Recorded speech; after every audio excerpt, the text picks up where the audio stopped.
meeting going on next door, so we don't want to be too loud, but is that loud enough for everyone to hear? Yes. Okay. Thank you all for coming. My name is Rebecca Perry. I live just up the road here. Let's see, why am I here? I'm here because I decided a few months ago that it was really important to stand up on this issue.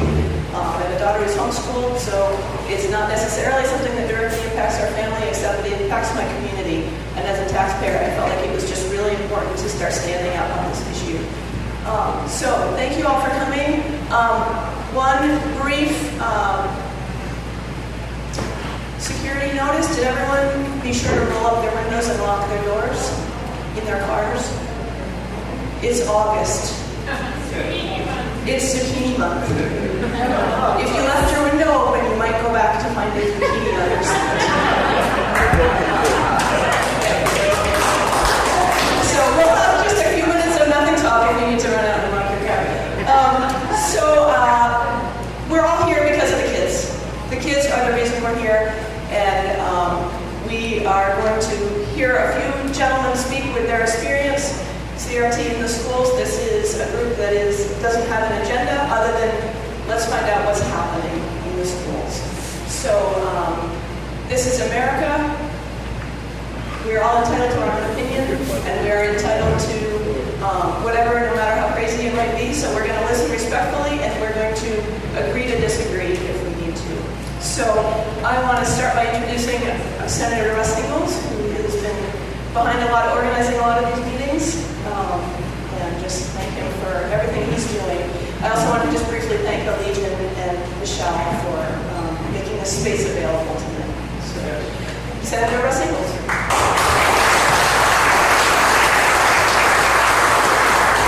We had a request earlier, I forgot to tell Becca about it. Would anybody object? We could just stand up and say the Pledge of Allegiance on your flag right there. I pledge allegiance to the flag of the United States of America and to the republic for which it stands, one nation, under God, indivisible, with liberty and justice for all. I want to thank Rebecca too for organizing this. Nice job. I want to thank all of you who come out. It's hard to get out on a nice night like it is tonight. Anybody's got a vote like me. It's tough to come, but I think it's a very, very important issue to get out. This is informational meeting only.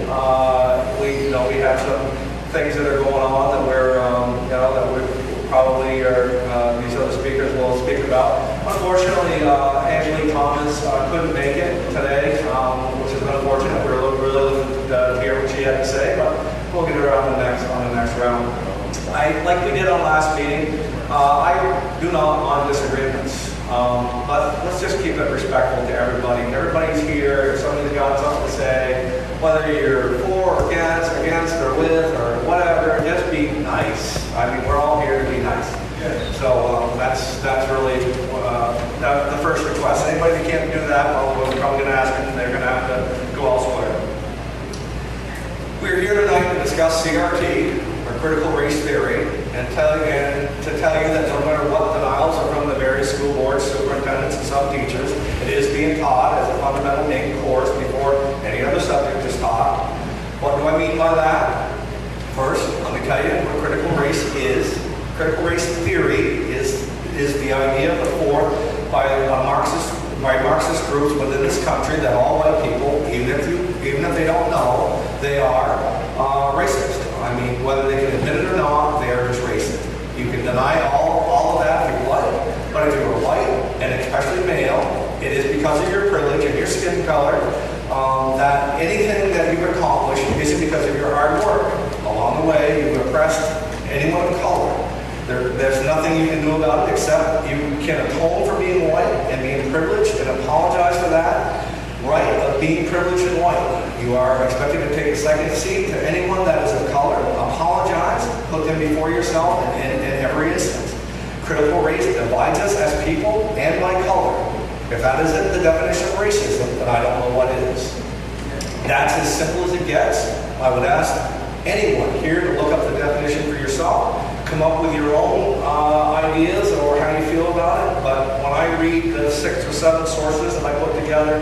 That is the premise of what I come up with. You might come up with something different. Now back to the first thing that I said about how this is being taught in the school system. Every subject starts out like this: math. First, let's realize that you are white, you are privileged, and racist. You need to admit that. And then let's find a solution to that problem. That solution is to apologize for any of your successes and to make atonement to anyone of color. Once you've done that, we can teach you some math. Now, we're on to English.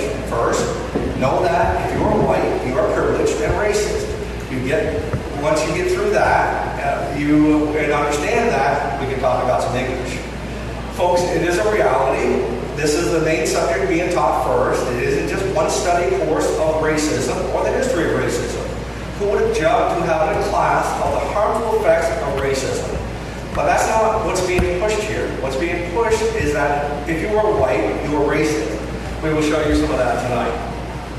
After our first meeting in Orleans, we had some people within the Orleans County Supervisory Union comment about content that was discovered in that meeting.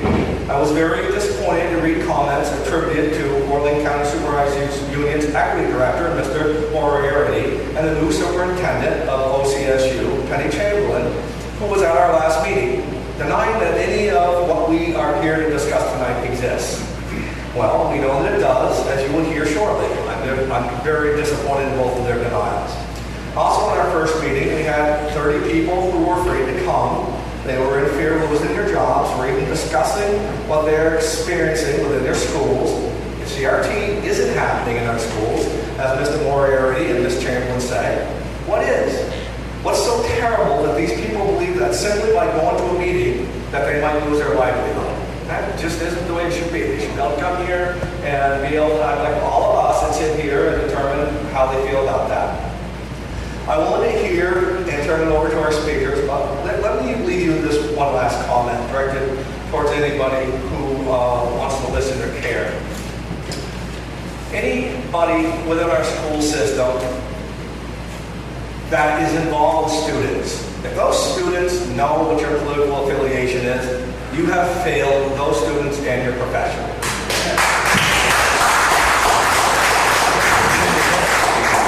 I want to turn this over to Ben Roberts. Ben Roberts is going in from 8th grade, going into 9th grade. He can tell you firsthand, and he's got evidence of his lessons plans about some of the experiences that he's had. So, Ben? Thank you, Russ. Can you hear me? Yes. Okay.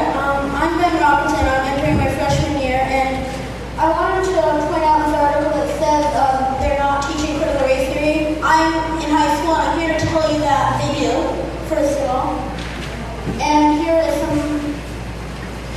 this is a real lesson that they describe systemic racism, and I do have copies. It says, in order to understand race relations in the United States, we must understand that systems exist that create advantages for some people more than others. In this case of race, these systems tend to privilege white people more than people of color. This one wants us 8th graders to sort children's book authors by their race and nationality. We've got copies of that one. And this is the Black Lives Matter flag in our classroom, which is actually bigger than the American flag.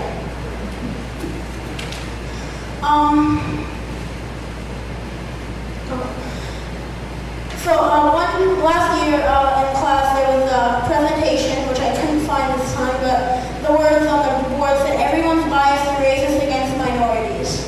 I asked why that would be presented, and I received a response that it was true. I was confused and saddened that my classmates were learning that everyone was racist against minorities just because of our skin color. My school has replaced textbooks with computers and biased websites. A lot of people say that the ban on critical race theory in states like Oklahoma is an attempt to bury history. I want to ask, how is teaching white people that their race is considered history? How is it that shaming white people and students making them feel like they're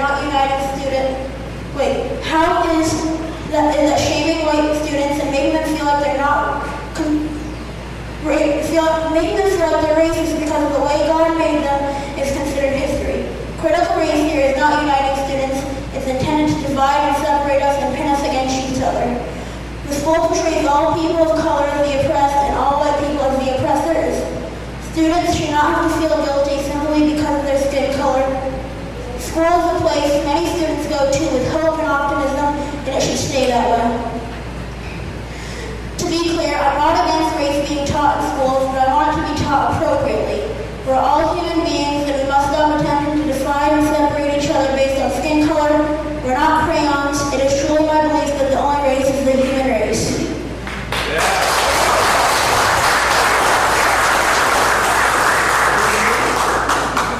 Here's Ben Morley. Ben brought Bruce. That's awesome. Thank you, Ben.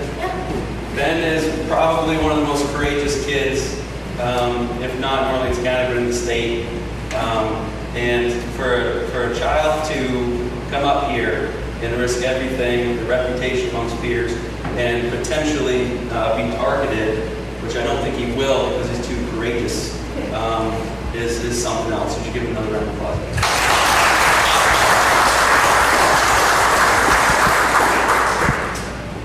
My name is Ben Morley, from Orleans County, Vermont. I grew up in that area. I'm a product of OCSU. I couldn't tell you how beneficial it was to grow up in that part of Vermont, and I would argue that when I attended there, it could have been one of the best schools that anybody was able to attend. 32 years old. I'm a counselor, vocational rehab counselor. So I help people with disabilities find trainings and enter into better employment. So I know a thing or two about real inequity. I also graduated from Norwich University last year with a master's degree in public administration and emergency management. And I didn't realize how much I would be studying diversity trainings in my leadership program. I didn't quite understand what the point was. I assumed that everyone understood their rights as an American. And I didn't realize how much I would use the knowledge from reading studies and writing papers about ethical leadership. And I find myself here today on the stage because I need to share with you the dangers of critical theory. I studied critical theory when I was in my master's program. And it was an alternative to offering diversity, equality, and inclusion trainings. They strategically manipulated, what these trainings are called by labeling them diversity, equity, and inclusion trainings. And like Russ said, there are the history behind this critical theory ties back to Marxist Italy and Germany. I started last year a parent group after being very disappointed by my school board and OCSU. It's called Fair Education for OCSU. I read about the organization Foundations Against Intolerance and Racism, which is an organization that's mission is to offer ethical diversity trainings, which is much needed in our society today. The goal of the organization is to bring people together, even based on their differences, to learn about the similarities they share, to learn about how they can build a community and unite one another, support one another, build on each other's strengths. And the exact opposite, unfortunately, is happening in our education system. Our group is made up of about 120 parents. Our goal is to unite parents, teachers, and students and introduce these trainings, as well as offer transparency to the community. We have a Facebook page. We share school events, school meetings, which you can only find on the website if you have a desktop. You can't even find the minutes on your cell phone. So we offer the link, and we encourage people to attend those meetings and share what their beliefs are. This is something that the school system should be doing. The school system should be offering this transparency. With technology today, it can be easier to communicate with the community and parents and try to set a goal of offering an education that aligns with their needs. There's really no excuse for it. To be this non-transparent and to actually try to prevent that communication from occurring is unacceptable, and none of us should tolerate that. Can I ask everyone just to please stand real quick? Do you mind standing up?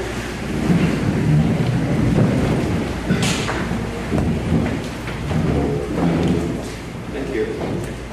I feel that I need to warn you about what's occurring in our school system.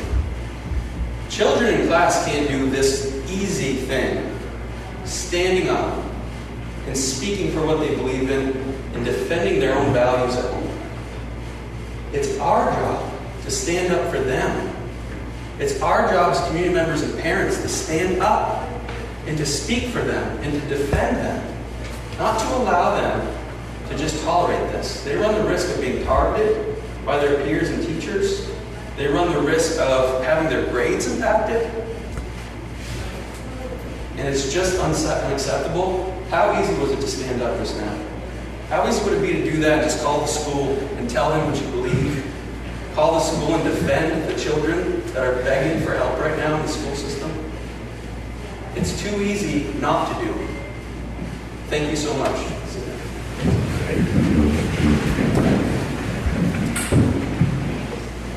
If one man stands up, one man or woman stands up, we know what happens. I've shared stories and heard stories from people about how they've tried to understand this. They've tried to speak out against it and defend their values in their home. And all they receive is gaslighting, lies, manipulation, and it's almost as if they need their community members to join them. And all of us should take that, and we should come together, and we should work together to offer not just our parents a fair education, but prepare future community members to be leaders in this community. It's so important.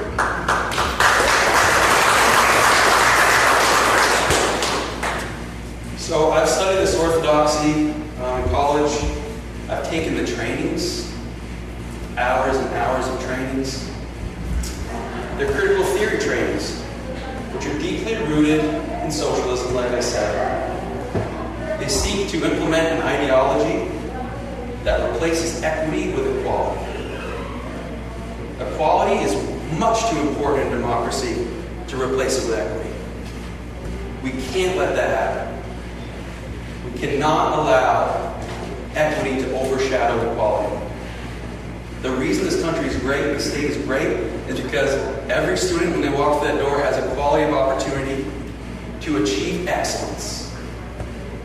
They have the opportunity to share diversity of opinion so that we can form the best practices and they can come to the best solutions. We need to take responsibility for this, even though we're not the ones causing the problem. We need to advocate to offer an education that will meet our children's needs and help them become successful in our community. They are the biggest investment that we have. What do we need from schools for this, Dad? We need them to start being transparent. We need them to bring parents in and work with them. We need them to align their goals. We need teachers to align their goals with the goals of parents to offer a desirable education.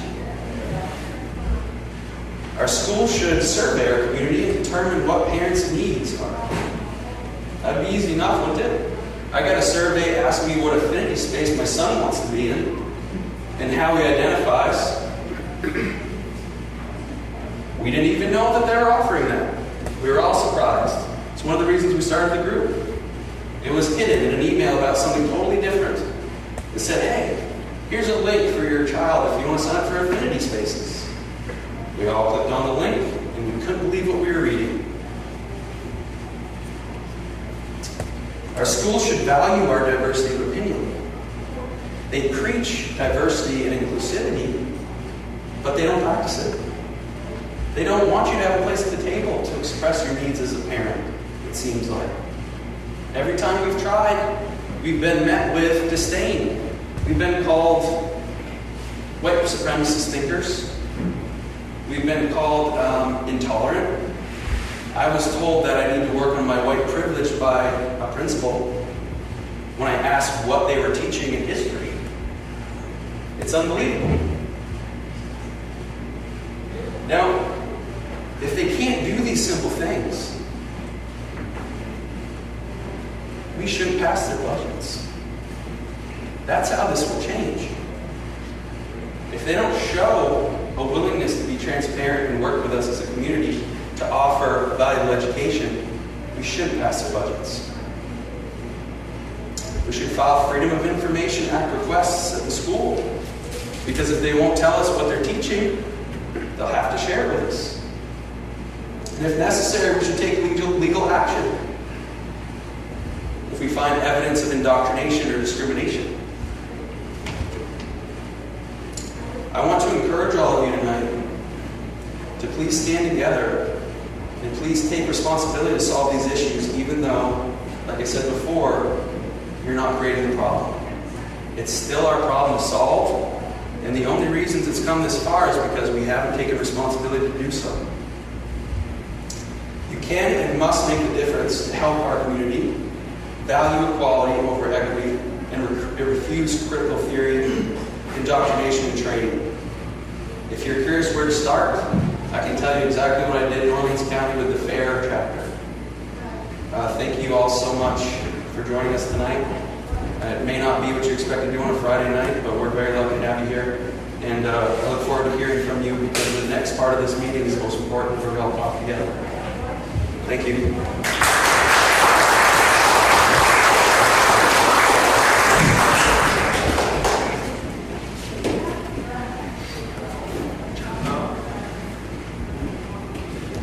So this is the part that we enjoy the best.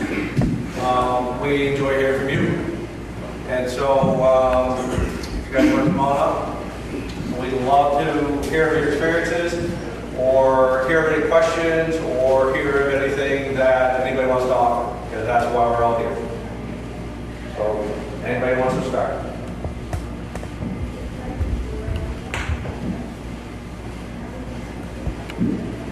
Yes, ma'am.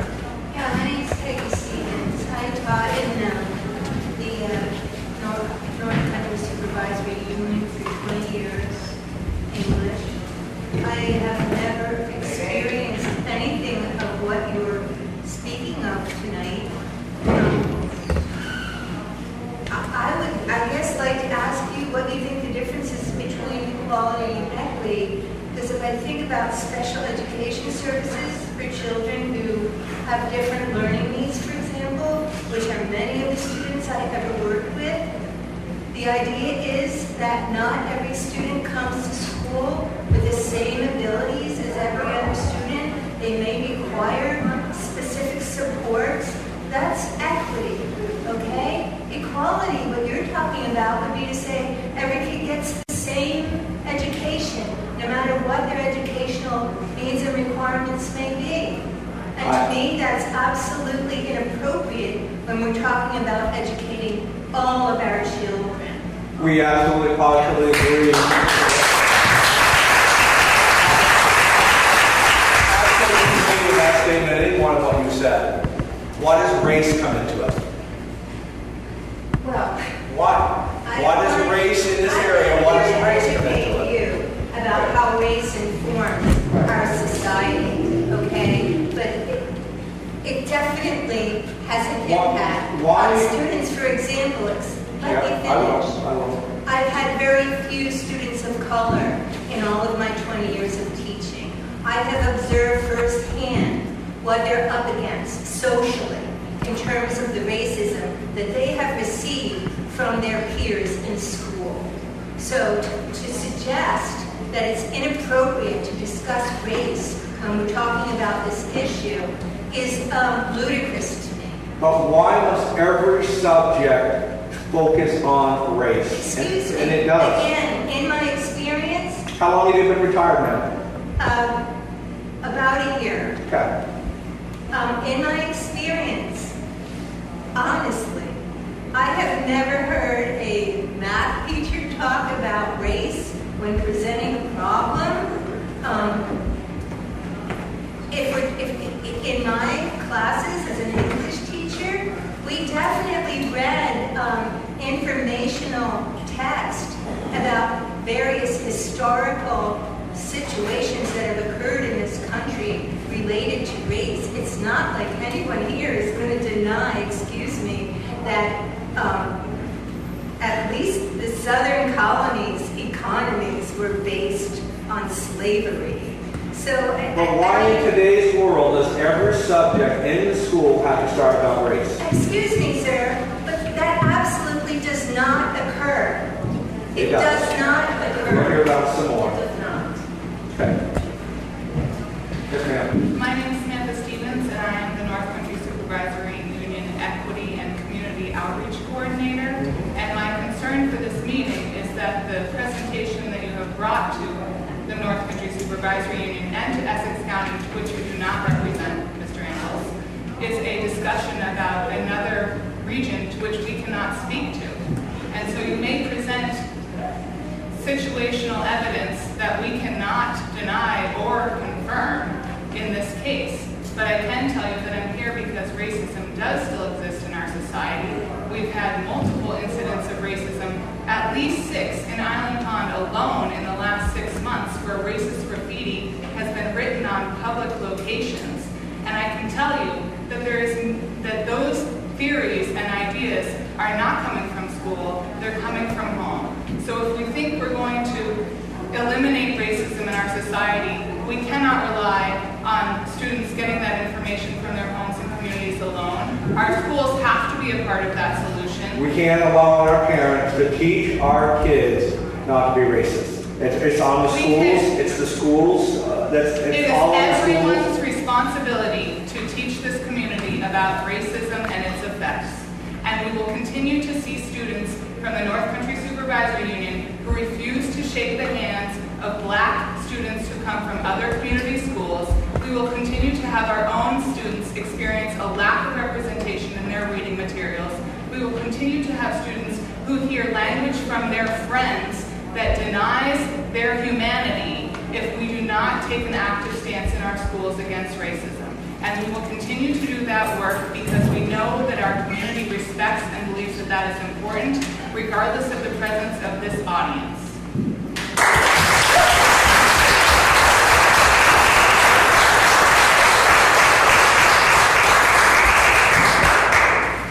I want to thank you, gentlemen, for holding this political rally this evening. I give you a lot of credit, right? That you can get this many people out on a Friday night to talk about race and talk about issues of equity in our society.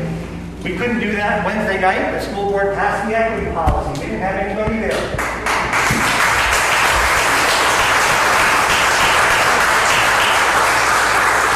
I think we all have to be very careful about misinformation and distorted information that is provided in generalizations. There is nothing that was provided this evening by any of these gentlemen that speaks specifically to what's happening in our schools. And I feel as the superintendent of schools for North Country Supervisory Union, there is nothing that we will not be transparent about. We are very proud of the work we do in educating students in all areas.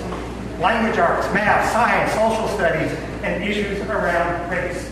Right? That is part of our job, and we will do that job. I really feel very confident that our teachers have an objective approach to their teaching and that are respectful of students' backgrounds, yet have a responsibility to teach the truth when they teach about history, and we have a responsibility to teach about issues of equity in our society today. I really think it's a very much distorted picture that you presented today.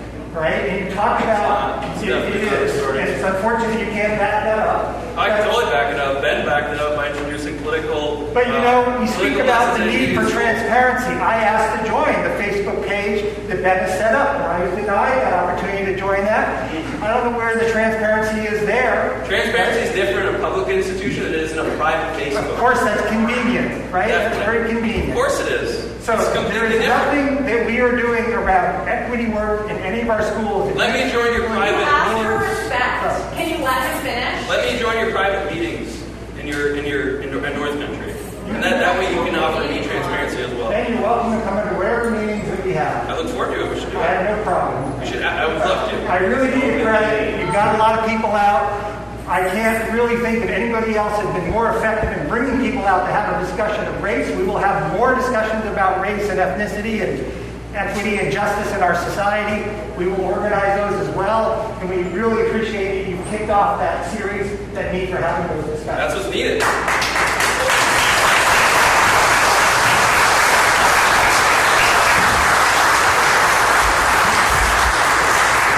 I just want to address the issue of transparency. I've invited you personally, Mr. Ingalls, to my classroom on at least 3 occasions via email, and I've gotten 0 responses I or haven't acceptances. got your email, of so that. I have not got your email. I'm not at all. And if you had emailed me, just like anybody else in this room, I would have responded. I've gotten 0 You have responses not. from your You have not emails. emailed me. No, you have not. If I had service right now, I would show you the emails. For those who, I'm so glad that you came tonight to listen to us, but I sense like a lot of anger and disdain. Okay, it's unfortunate, right? Because we don't need that. In other words, instead of meeting parents in the community with listening, understanding, and obviously there's a need to offer more transparency. Instead of doing that, you're trying to gaslight and delegitimize what we're doing, where we're coming from. The evidence of this, political lessons in classes. I've talked to so many parents who have shared the same exact thing. Do you think they're just making it up because they have a political belief? Or do you think they're really concerned about their kids? Right? In other words, don't meet with disdain. I understand that to some degree, superintendent has a political position where they want to keep the peace. They don't want people to panic. I totally get that. You want to offer a good education and curriculum to your kids. Why not collaborate with parents to do that? So we understand what's going on. Because it's always a surprise when we find out that our 5th grade is reading Ibram X. Kendi as a way to offer equity. You think that's a good way to offer equity? It happened in Orleans Elementary.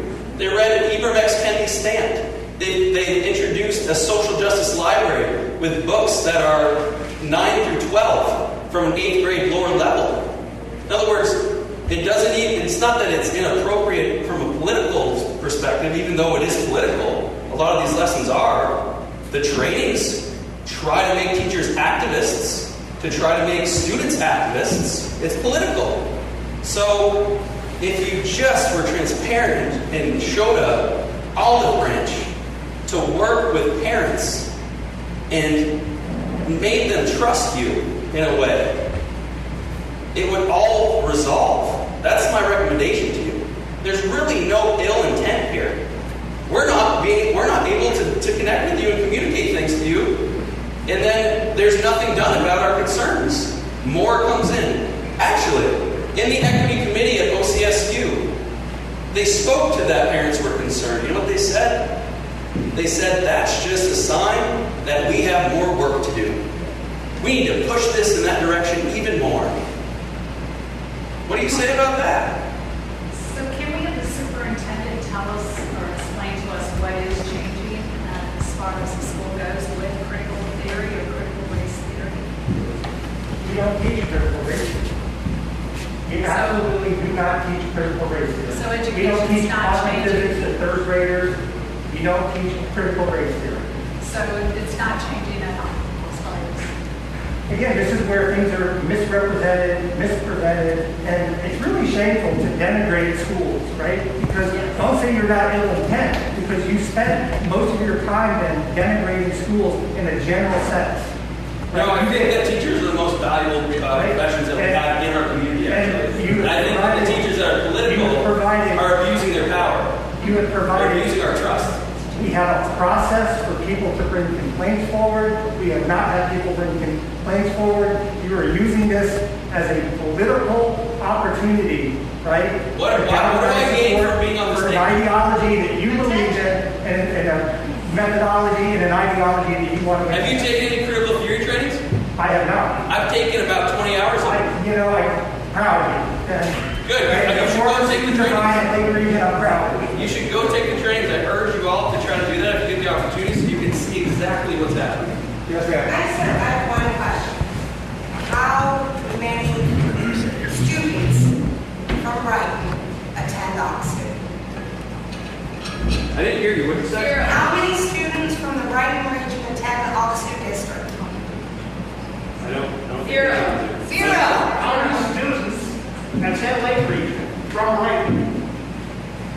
Zero. But this is an issue everywhere. It's not just an opposite. But all of But your every single families year they have You're gonna believe me. There are parents that have the same concerns as Oxford schools. Okay. Where are they? He said that critical race theory is being taught. Critical race theory is being introduced in anti-racism training. Where? Anti-racism trainings to teachers. Where? Anti-racism trainings to students. Where? Social emotional learning curriculum. Are you going to say where these things are happening? Social emotional learning trainings and curriculum. Have any of you read the equity policy that was adopted by the Vermont School Board Association? Yes. No problems with that at all. No problems to say that the school gets to decide how funds are going to be spent in an equitable way, in a suitable way to achieve social justice outcomes, whatever that means. No, you get to decide in our community because we maintain local control of our school boards, unlike OXU.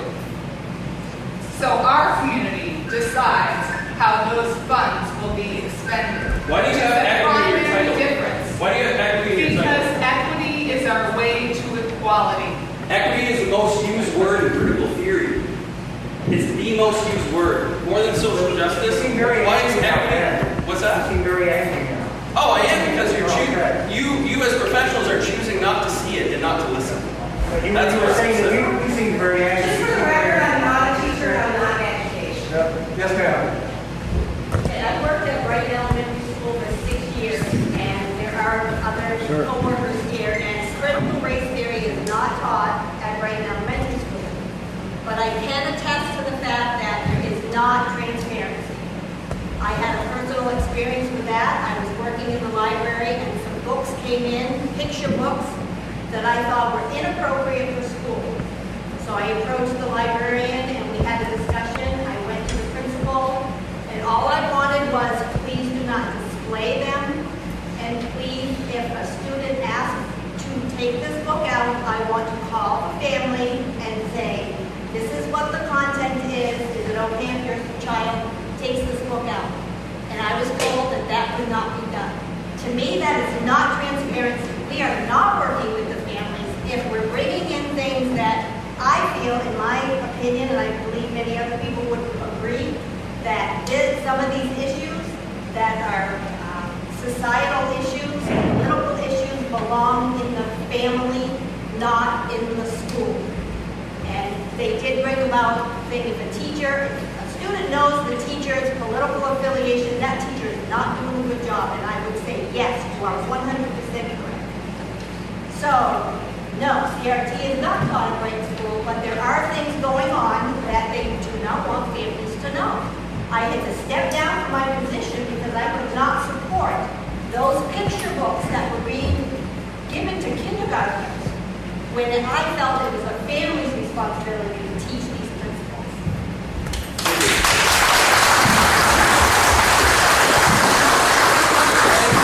I just want to say that if you don't believe critical race theory is being taught in school, then why is the school changing the atmosphere to identify and approve of social justice, equity, and anti-racism practices, which are all constructs of critical race theory praxis, which is a secondary version of critical race theory in law school. In other words, these trainers that come in and teach teachers, do your teachers do a implicit bias training? You haven't had specific training. You don't do an implicit bias training? So implicit bias trainings contract with trainers to come in. These are typically radical ideologues who are anti-racist. That's your view, okay? That's fine. I'm going to give you a great example, okay? So affinity spaces is being introduced to OCSU. Not that this is in your In district. OCSU. I just said not that this is in your district, okay? So let's make introduced. The organization introducing this is Building Fearless Futures. They're from WheeLock, all right? Building Fearless Futures has no qualifications to work with vulnerable populations. They don't have any mental health background, nothing. They understand social justice and anti-racism. They're ideologues, okay? This is their orthodoxy, all right? They're being contracted to sit on our equity committee. Do you have an equity committee? Not a board equity. You have a what? Not a board equity committee. So we don't have a board equity committee either, but we have an offshoot of the board that's an equity committee. You don't have that. Good. So the equity committee is paying a member from that organization to steer the direction to find inequity in the school so that they can take responsibility for it and get paid more. They're doing that. You should see what they've accomplished in a year during COVID. It was all introduced at the beginning of COVID. No transparency whatsoever. Okay? They're training and teaching teachers in these education camps. They actually have their own activism camp at WheeLock Mountain Farms called Rise Up. And we're told by leadership there's no critical race theory. You don't have to worry about that. We're not teaching it. There's nothing political happening in the school. But we have evidence of it over and over and over again. And I really hope that you don't have that happening in your school. And I hope that's not a part of your culture. But the symbols and the desire to change the culture there is emblematic of that. Okay? So if you haven't gone down that road, I suggest you please do not. The fact that you pass an equity policy tells me that you're going down that road. I took a phone call from a parent before we came here who had said that they were at a local business in Newport and they were appalled that what the kids, the high school kids in there that were working said that in your school, and they were very, very appalled, and they listened for a long time, and they just couldn't believe what they were hearing about critical race or whatever you want to call it being taught at the high school for what they were put through. So, what specific thing did they bring up? What example did they overhear? yes, ma'am. Russ, Here's the parent right here. that was me. I called Russ to make sure the meeting was on tonight, and I told him that my husband and I would be here. I was at a local business that I shop at, and they're great young gentlemen. One of them is a senior. This is going to be a senior, one's going to be a junior. And I happened to mention something about critical race being taught in our local schools. And they're like, it is. They said it is. Everybody will tell you it's not. But I can tell you, these two young men were talking to me at the same time, and they said, I can tell you, it is being taught at North Country High School. Okay? And they said that they don't want to hear if you're on this side. They're going to tell you that, can you get that on my page? Yeah, sit down. They're going to tell you that, no, this is the side you should be on. And if you're not on this side, you're wrong. And this is why you're wrong, and so forth. And they said, it's awful. It's awful. And one young gentleman said, but you know what? I couldn't believe it. They gave us extra credit. If you take this class, you get 1 extra point, or however it works. You get extra credit for taking this class. I wish I remember the name of the class, but it was some sort of like diversity or ethics or something like that class. And he's like, you got an extra credit. So, everybody signs up for it because why not, right? But he's like, it's just absolutely terrible if you don't agree with the opinion the teachers are teaching. Okay, so that was me. And I truly believe these young men, they're great, clean-cut young men, and I truly believe what they're telling me. And they said it's absolutely terrible. And they said your kids will go through it if they go to North Country High School. And the other thing I will say is I have a kid that's going, our sons, we have one that's going to be in 6th grade at Derby Elementary. And we have another one that is at the junior high who's going to be in 8th grade. They both clearly know their teacher's political views. Clearly, without a doubt. Any other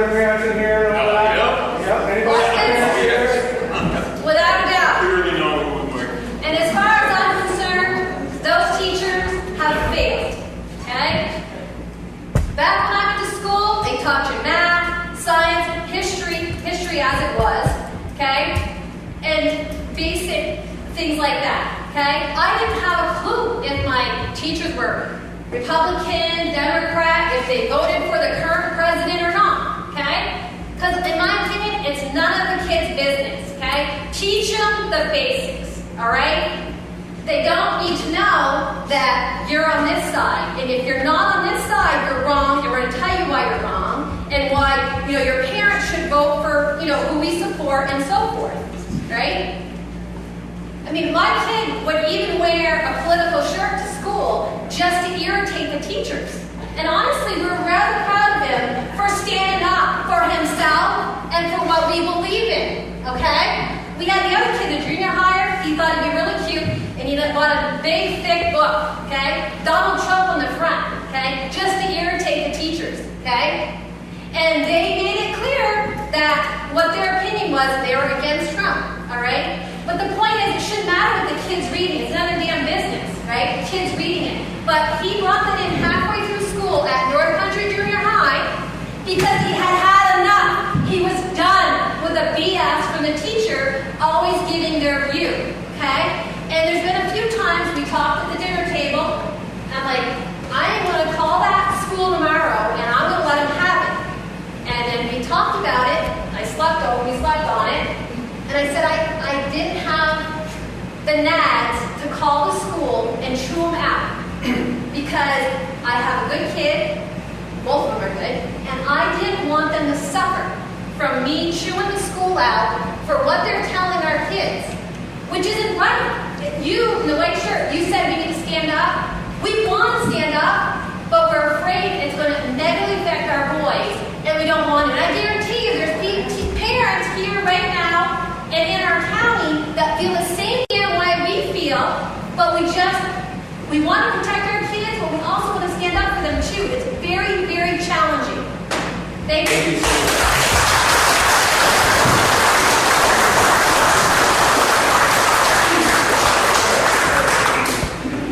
It is incipient that they begin teaching your kids when they don't know what they're listening to. Okay? They start them in nursery school, kindergarten, 1st, 2nd, 3rd, 4th, 5th, 7th, 8th. They spring the trap. They spring the trap. Okay? And it's big money coming from billionaires going into the NEA, the teachers union, the most powerful teachers. It's the most powerful union in the USA. And look at the paychecks to prove it. All they care is, hey, they've dictated to me, they're going to give me my big paycheck, they're going to give me my retirement, they're going to give me my medical, they're going to give me everything. You better listen because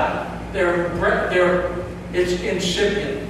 They're going to take your child and they're going to mold him to what they want. They're going to lead him, it's going to be divisive, okay? They care about the power. It's the power. It's all about power.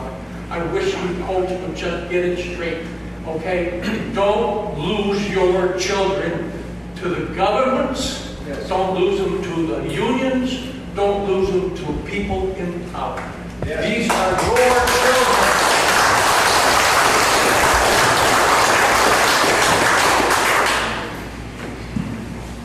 So I have a question.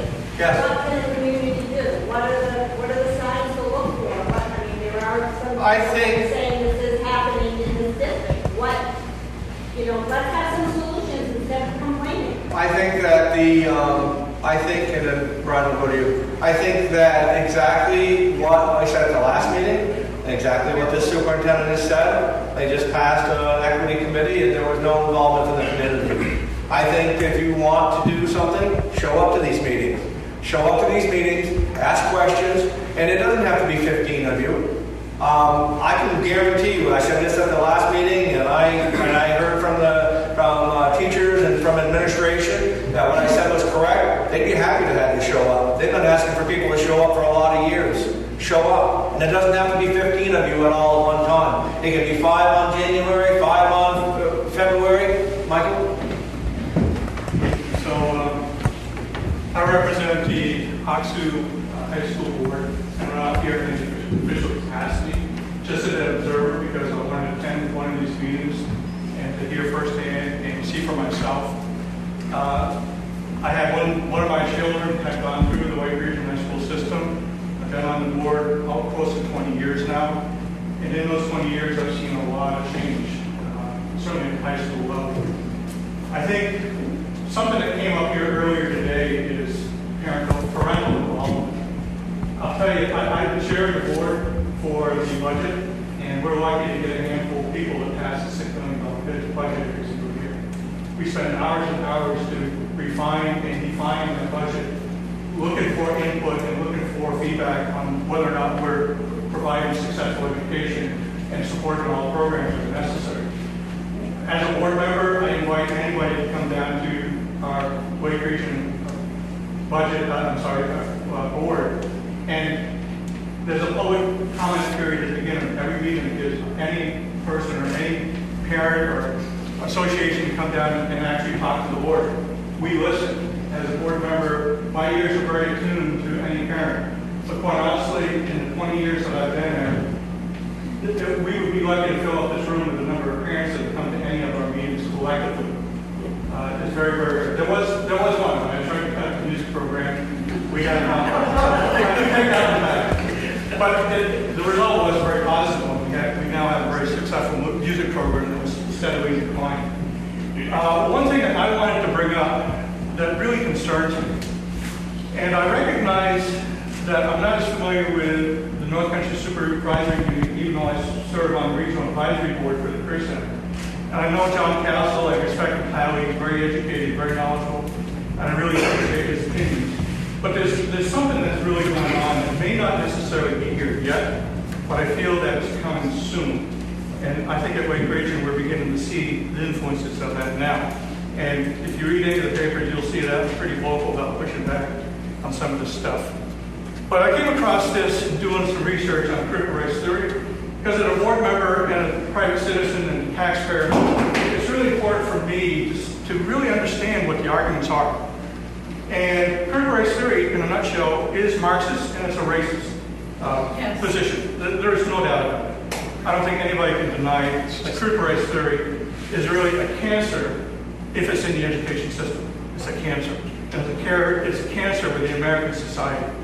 So this is something I came across. We're always talking, there was a lot of questions about evidence, but this was the annual meeting of the National Education Association, which Vermont teachers have a Vermont association. They're all affiliated. It's all part of this national organization. But there was a resolution that was presented and approved called Measure 39.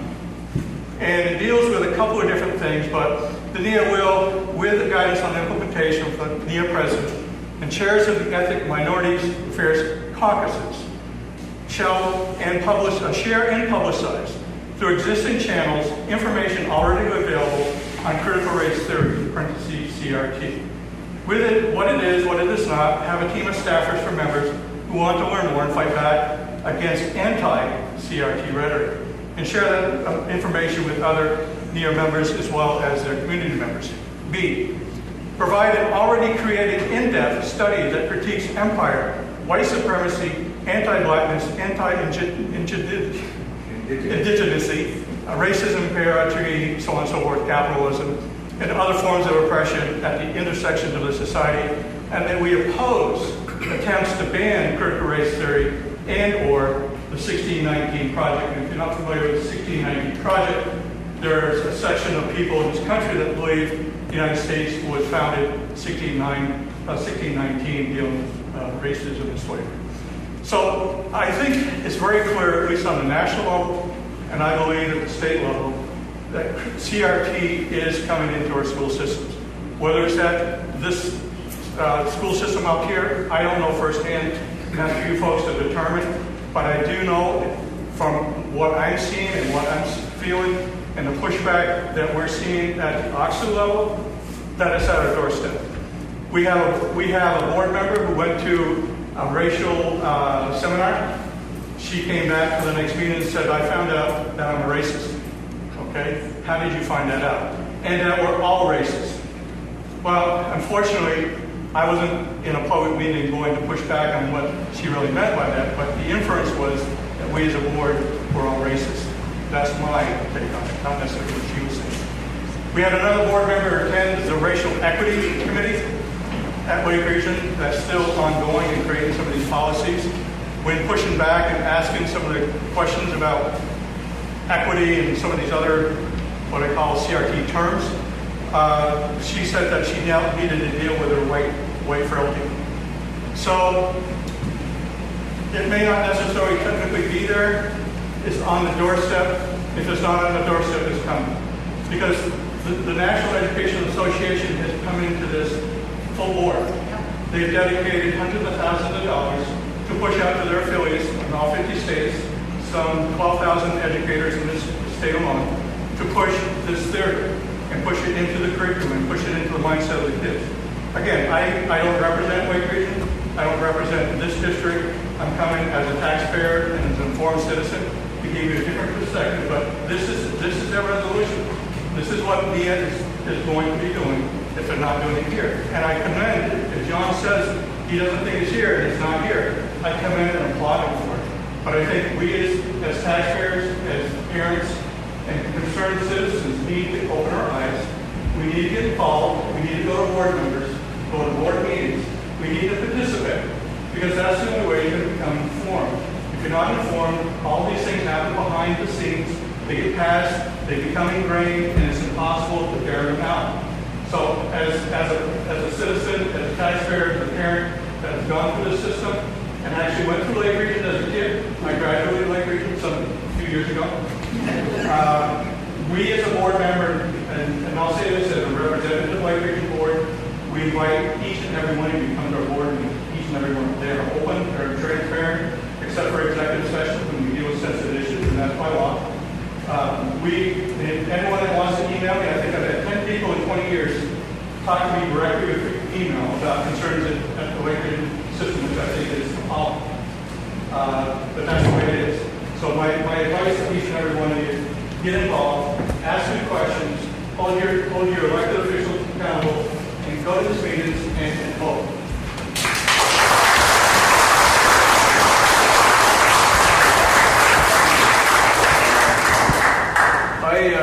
I'm learning more about critical race theory every time when I start talking about it and listening about it. But Samantha touched on something, as did you, Russell. You need to attend school board meetings. I went to a school board meeting in Derby a few weeks ago, maybe 3 weeks ago. No one was there. No one knows what's going on in the schools. You're not going to know if you don't go to the meetings. And if you don't go to the meetings, then you shouldn't be here complaining. So you need to attend these meetings. I'm really quite proud to be white, and I don't think too many people want to say that, but I'm glad I am. So thank you. But go to the meetings. It's important. Dan, I think. Yeah. Go ahead. My name's Ken Gamble. I've lived in Vermont 77 years. I want to know if anybody in this room knows who the first slave traders were. That's what I thought. Yes, they do. They were colored people. Yes, they were. Their own color. In Africa. Yes. They rounded up their own people and sold them. Back then it was legal. Okay? They rounded them up, sold them to come to the United States to work. Okay? And people here bought them and worked them. It was the white people of the North who actually started this war that we had over them being slaves. Okay? The state of Vermont had more people per capita in that war than any other state in the United States. Okay? To free those people. The state of Vermont had the first governor in the country to send money down south to rebuild the place so they had a place to live after this war was over. Okay?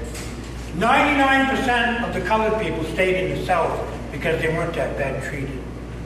Most of them was given a piece of land to live on, and they sharecropped with the people down there. Okay?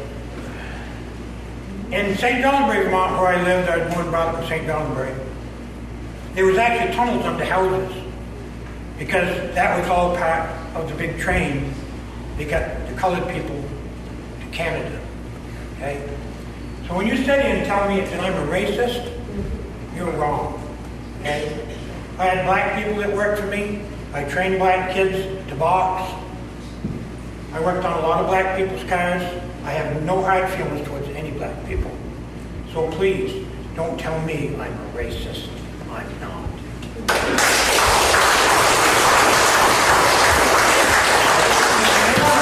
They blame themselves. It was their own people that sold them. That was wrong. Don't tell me that. You're supposed to be a school teacher. You should know. I'm not disagreeing with that. I'm disagreeing with your sentiment about it.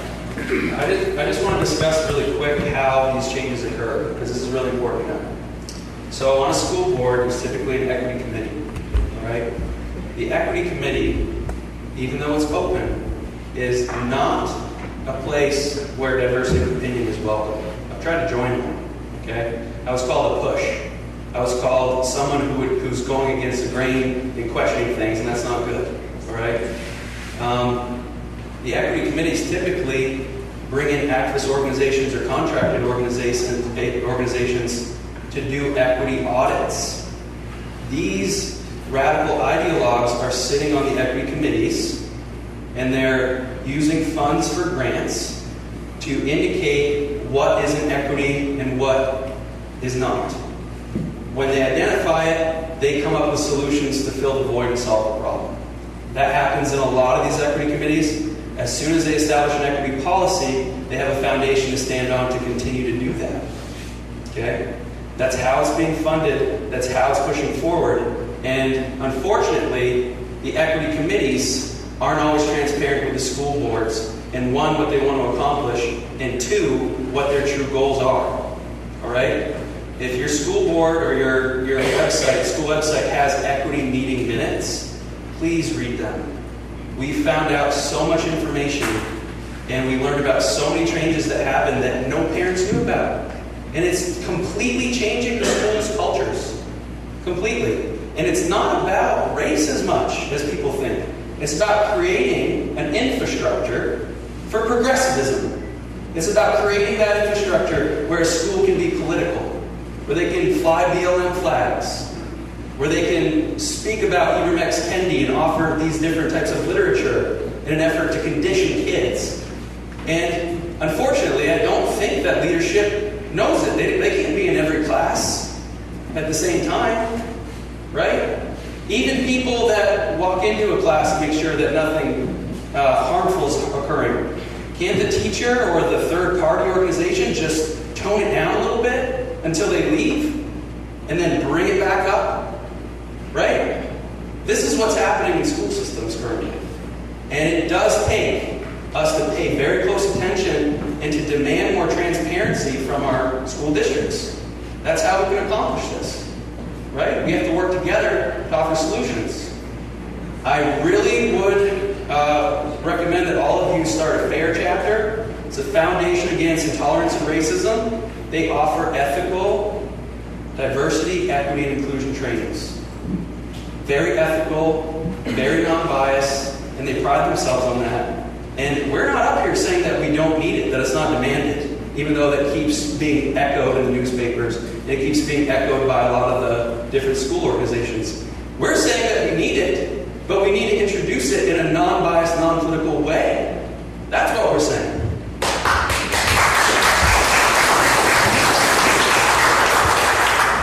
I respect all parents who are here's right not to speak. I know some of you have called me, reached out to me, as we've had. Is there any other parents?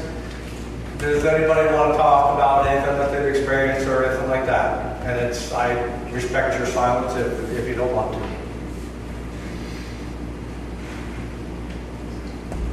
I'd like to say one more thing.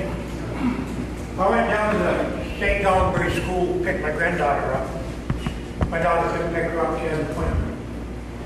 I walked all around the school, I couldn't find anybody. I opened a few doors. Found a room there with a blanket on the floor and a pillow. Finally found the school teacher and I said, what's that room for? Is that time out? Oh, no, she said, we have a Muslim boy here and he has to pray an hour every day. He's he's very upset if we say the Lord's Prayer, pledge allegiance to the flag. My grandsons couldn't say pledge allegiance to the flag or the Lord's Prayer in school, but yet he can pray it. If you think this country isn't being taken over, you are going to have a big surprise.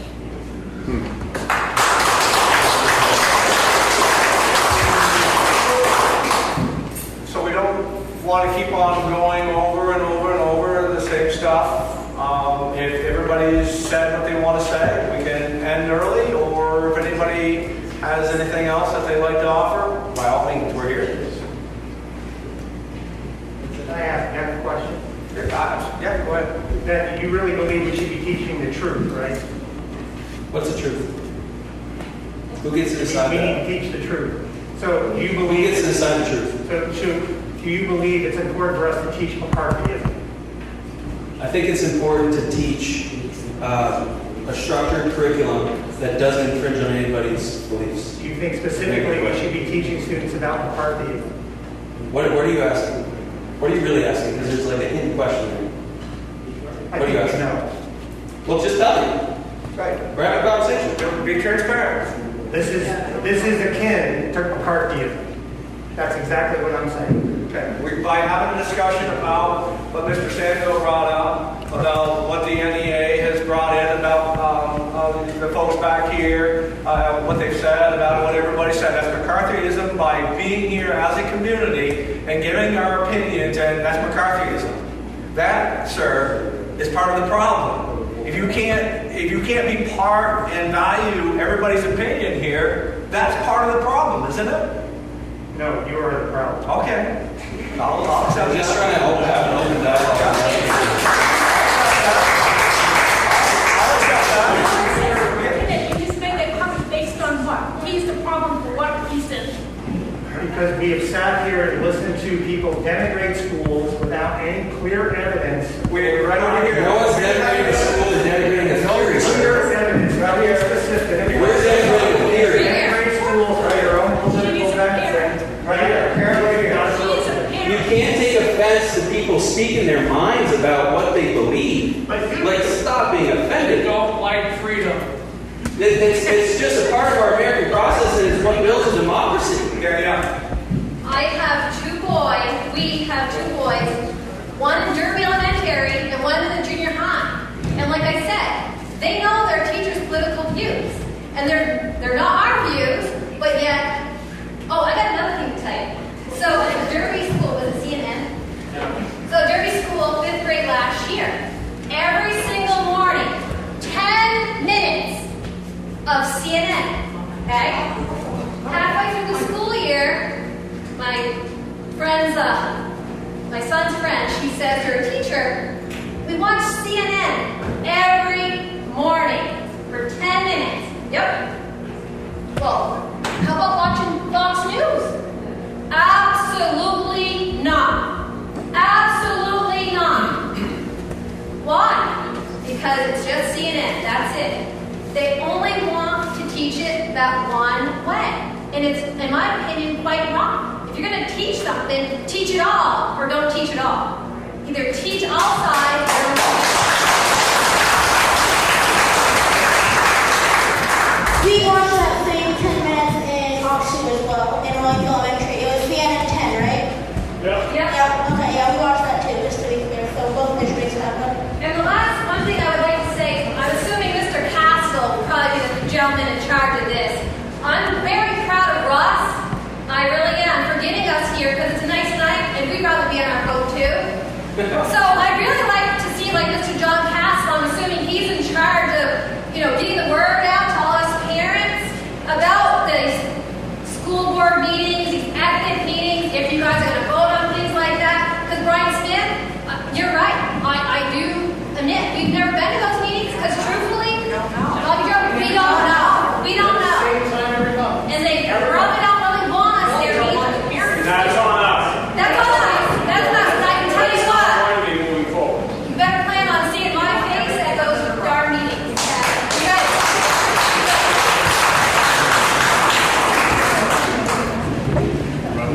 Yes, Brian. I'd just like to, I think John does a fine job I would like to see the schools a little bit more clear about posting when their meetings are going to schedule, so that I know it's not your fault that they get put in a piece of paper like this, but I guess everybody could go on a website and find out when the meetings are, because I think it's important that people start attending. It could easily be put in the automated voicemails we get or email, any of that. If you put on the Facebook page a link to join it. My point is they do a poor job, a very poor job getting out there. And you're right, Brian, we probably should have looked into it more, asked, but we will be there. So We welcome people to come to all of our meetings. be ready. 15 a month. Yes, you do. And I go to it. Yes, sir.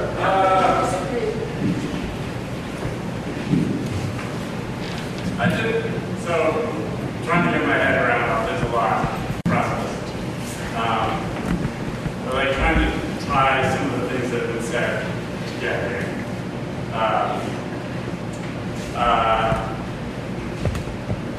It sounds like there's a general consensus that, or I don't know, there's some sense in which maybe critical race theory isn't here, it shouldn't be here. It's good that it's not here. There's also an interest in teaching all sides, right? And I'm wondering, to the extent that critical race theory is, it seems we're all acknowledging, we're all in this room because we're acknowledging that it has some traction politically, right? Like it's here.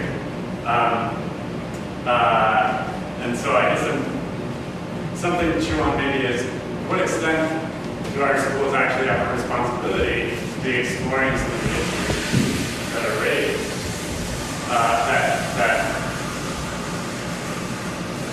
some of the questions that are being asked under the heading of critical race theory.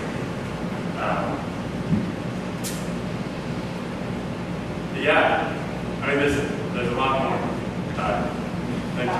I think that if the school board,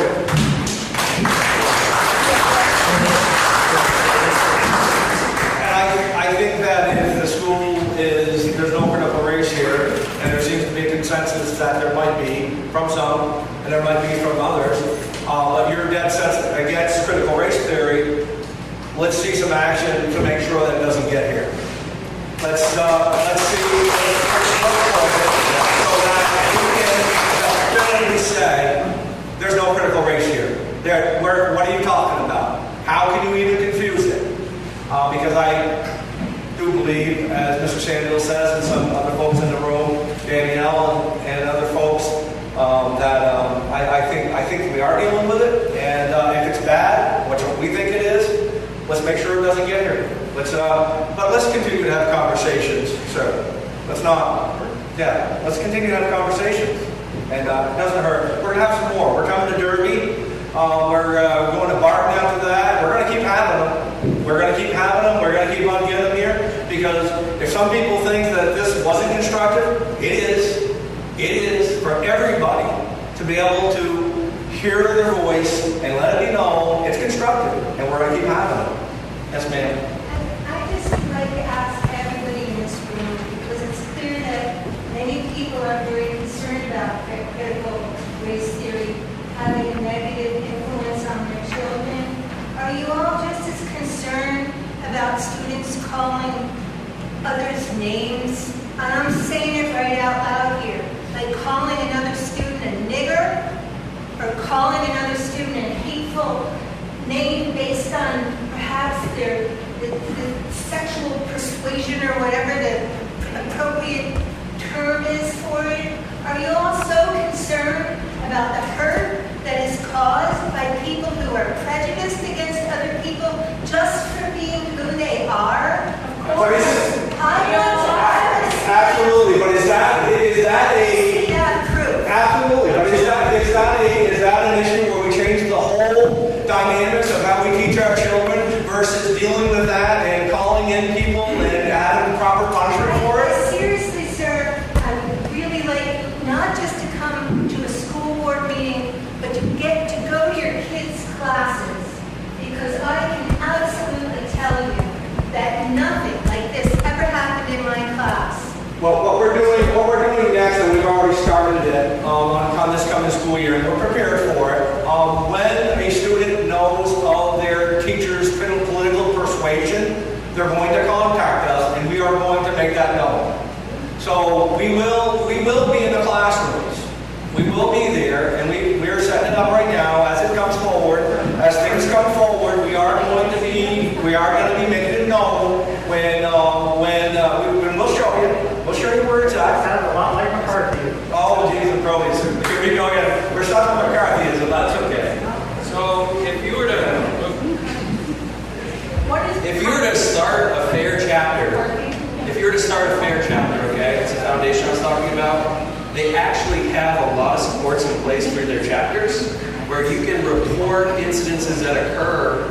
You can speak to attorneys if you need to. You can speak to allies, whether it's a racist incident or you were called an oppressor because you're white, or if you're reading Ibram X. Kendi, which is a radical ideologue that's so age inappropriate for kids at under 6th grade. They've got a lot of things in place. All you have to do is reach out to the foundation, ask to start a chapter. They offer a lot of different networking for you. Okay? So that's how we accomplish this. We network. We work with the school system to offer something that's more desirable and something, like you said, that's not going to lead to further discrimination. All right? It's really great. We have a chapter and it's wonderful. Rebecca. So I just want to reemphasize the incredible history of self-governance in the United States, starting with the Mayflower Compact that was signed before the Pilgrims got off the Mayflower. An agreement to govern ourselves, an agreement to be a government by the people and for the people. So let's stand up, let's go to our school board meetings. But I also want to remind everyone that we have options, we have other choices. I happen to be a homeschool parent, and they know that there are a lot of people who are choosing to homeschool their children in the last couple of years for various reasons. I want to let you all know, the parents, if you have questions about homeschooling, there's a paper on the back as you head out. We're having a Q&A with experienced homeschool families. If you just want to check it out, if you want to ask some questions, pick one up, and that'll be at our house next Thursday. Please come. If you want to ask some questions. Homeschooling is a viable option. There's so many possibilities. The other thing that I want to say is school choice. Maybe it's time for school choice. Thank you.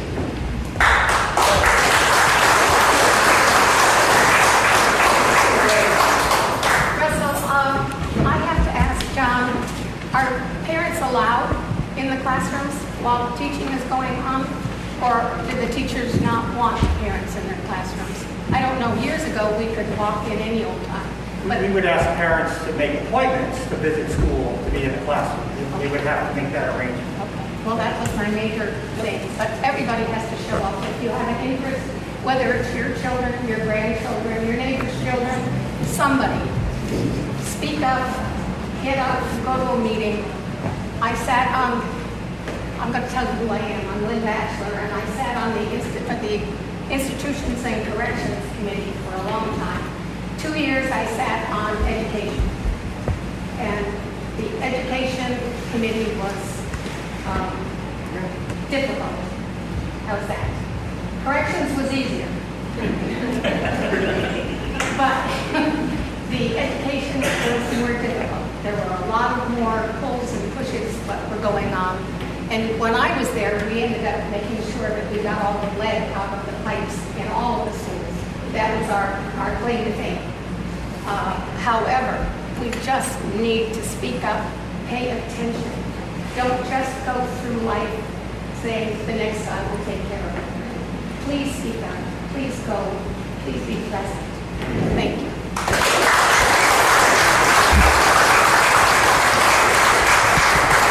And the way to address these problems is not to change the subject to McCarthyism and to deny that this is happening. That's not the way to address this. And also, not every child is calling others those names. Critical race theory is being taught in all aspects of our education now. So that's just all I wanted to add. Yes, ma'am. Hi, my name is Lizzie.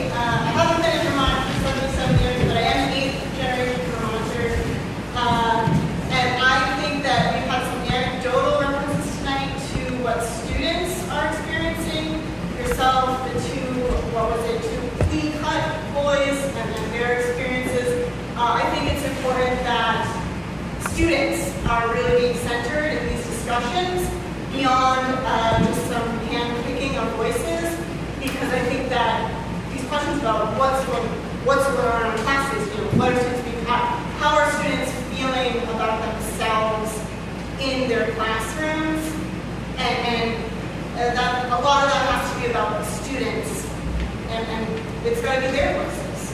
As important as I think it is as well that we're bringing parents into these spaces, our students are experts as well on their experiences beyond just the voices of the few and beyond just the voices of the clean cut. Absolutely. Absolutely. So, I'm a firm believer that a lot of it starts at home. And I tell my boys a couple of quick things, and I tell my daughter this too. Some basic rules. All souls are created equal. And I refuse to judge or be judged based on the color of skin. I refuse. Both ways. I'll be judged on my actions all day long. If you want to judge me on my actions, go right ahead. I own that. But I refuse to have it a one-way road. I refuse. And if my boys ever made a racist statement, they would have to own it. But it starts at home. It doesn't. I don't need the school teaching. I can only speak for my own family. I don't need the school teaching my boys how to carry themselves.